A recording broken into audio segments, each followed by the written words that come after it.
There is a woman in Lancaster County, Pennsylvania, who is 73 years old, has raised 6 children, and has never once purchased an eye cream. Not a single jar, not a single tube.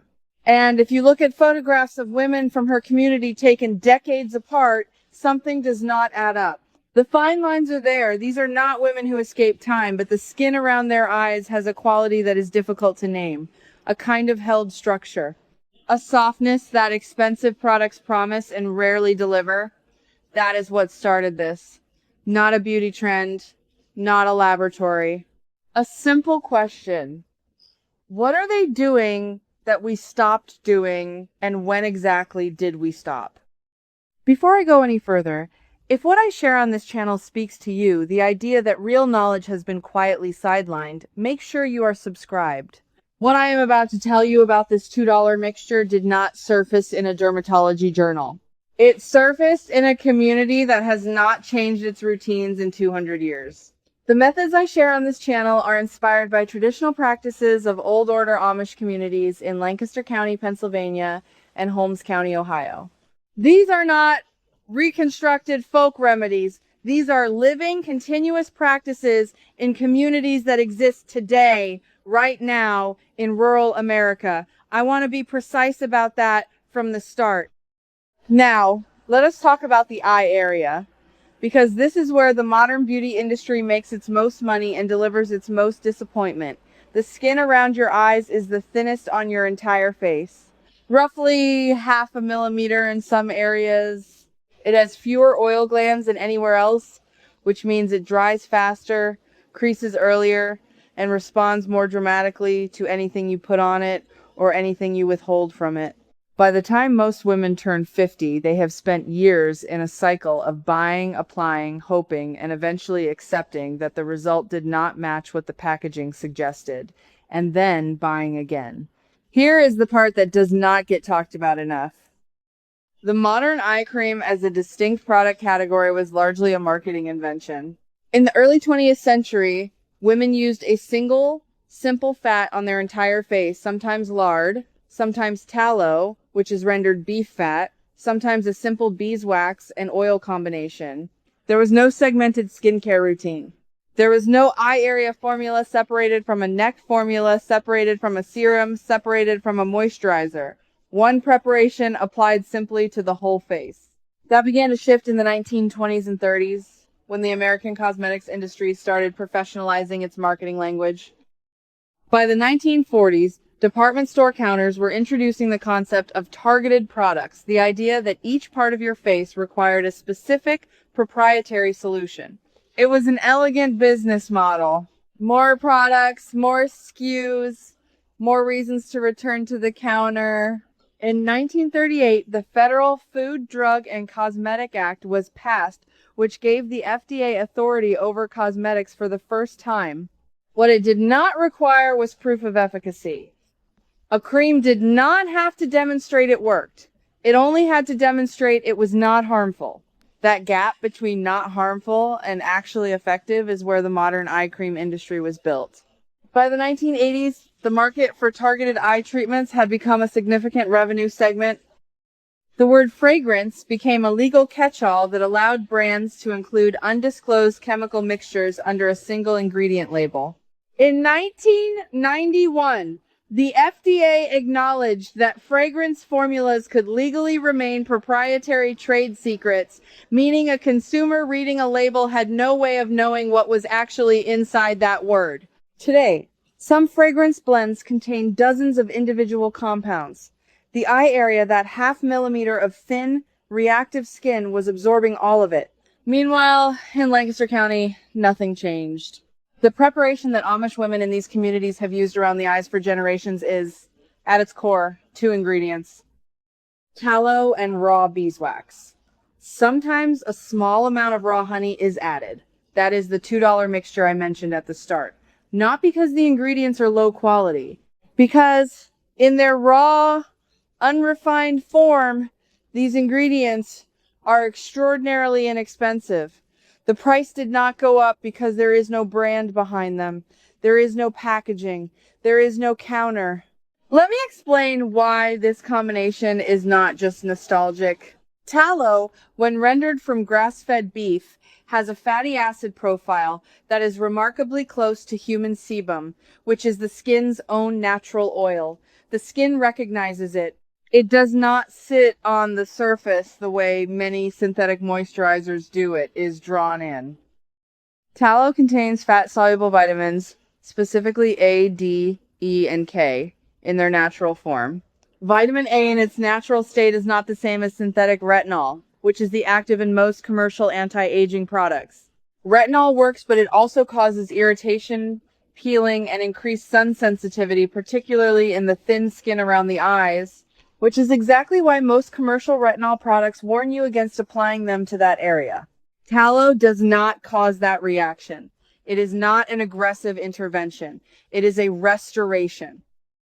Beeswax, which has been used in preparations for skin going back to ancient Egypt. There are records from the 1st century AD describing beeswax mixed with oil and rose water as a skin treatment acts as a barrier. It does not clog pores the way heavier synthetic waxes do because it breathes. It creates what cosmetic chemists would call an occlusive layer, meaning it reduces water loss from the skin's surface. The eye area loses moisture faster than anywhere else on your face. An occlusive layer at night, while you sleep, is one of the most direct ways to address that. Raw honey, when it is included, adds humectant properties. It draws moisture toward the skin rather than just sealing it in. Manuka honey in particular has documented antimicrobial properties, but even standard raw honey from a local beekeeper contains enzymes and trace minerals that processed honey does not. Now, I want to be straightforward about something, because I think you deserve that. This preparation will not reverse deep, established creasing that has developed over decades. If the structural collagen under your skin has significantly broken down over years of sun exposure, no topical preparation, not this one, not a $200 eye cream, is reversing that from the outside. What this does is prevent further moisture loss, support the skin's barrier function, and improve the texture and plumpness of the surface over time. That takes consistency. 6 to 8 weeks of nightly use before you will notice a meaningful difference in how that skin looks in the morning. Anyone who tells you something works faster than that on the eye area is describing inflammation, not improvement. But here's what matters for women over 50 specifically. The skin at this stage is not failing. It is changing. The rate of cell turnover slows.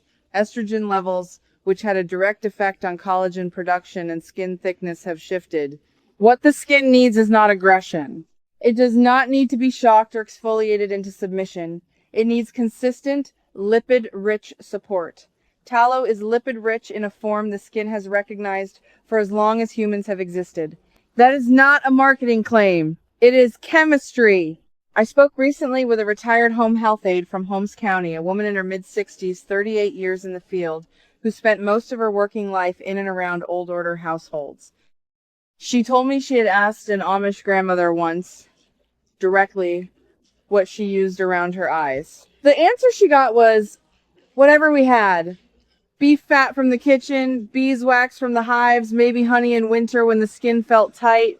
No ritual, no steps, just a small amount, worked in gently before sleep, the same way her mother had done it and her mother before her. The retired aide said she switched to the same preparation herself about 4 years ago. She estimated somewhere between $2 and $4 a month on it. She said the biggest change she noticed was not dramatic. It was that she stopped waking up with that tight, papery feeling around her eyes. That detail matters. That tight, papery morning feeling is transepidermal water loss happening overnight. The commercial solution to that problem is to sell you an overnight eye cream with a long ingredient list that includes some version of petrolatum or silicone to create a barrier. The ingredient doing the work in that product is often one of the cheapest in the formula.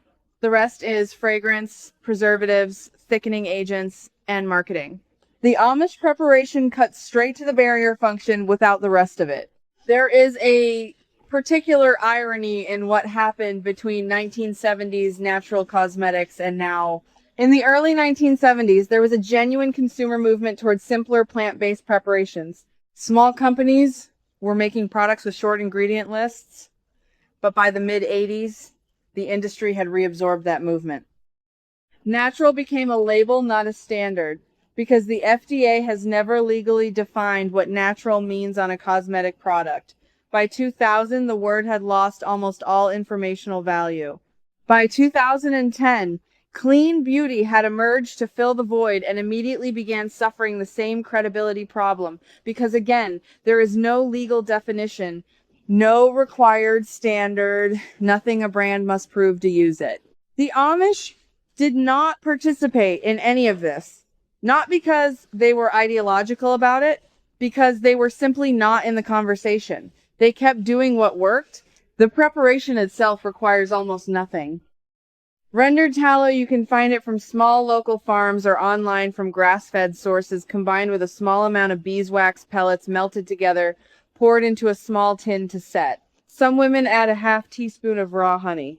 Applied at night to clean slightly damp skin around the eyes, a very small amount, using the ring finger, which applies the least pressure. That is it. What you will not find in it: fragrance, parabens, phenoxyethanol, synthetic polymers, synthetic emulsifiers, or anything that requires a chemistry degree to pronounce. What you will find in it is a lipid profile your skin spent your entire life working with. I am not telling you this is the only thing that matters for the skin around your eyes. Sleep, hydration, reducing sugar intake, protecting that area from UV exposure, those things compound with any topical approach. But the topical approach does not have to be expensive, and it does not have to be complicated. And the evidence for that is 200 years of unbroken practice in communities that exist a few hours' drive from most of you. That is not a testimonial from a brand ambassador. That is a track record. Drop your state in the comments and tell me what you currently spend on eye creams or eye treatments every month. I want to understand the real number, not the aspirational one. And if your grandmother used something around her face that her own mother taught her something she never bought at a store, never read about in a magazine, I want to hear about it. Those comments are the ones I read most carefully, because that is exactly the kind of knowledge this channel exists to surface. If you are the kind of woman who believes that real useful knowledge has been quietly sidelined to protect someone else's profit margin, you already know what to do. Next time, the Amish hair oil that the FDA attempted to classify as drug grade in 1978, an internal review that would have pulled it from sale entirely. And the reason that effort failed is a story that tells you everything about how the line between a cosmetic and a medicine gets drawn and who draws it.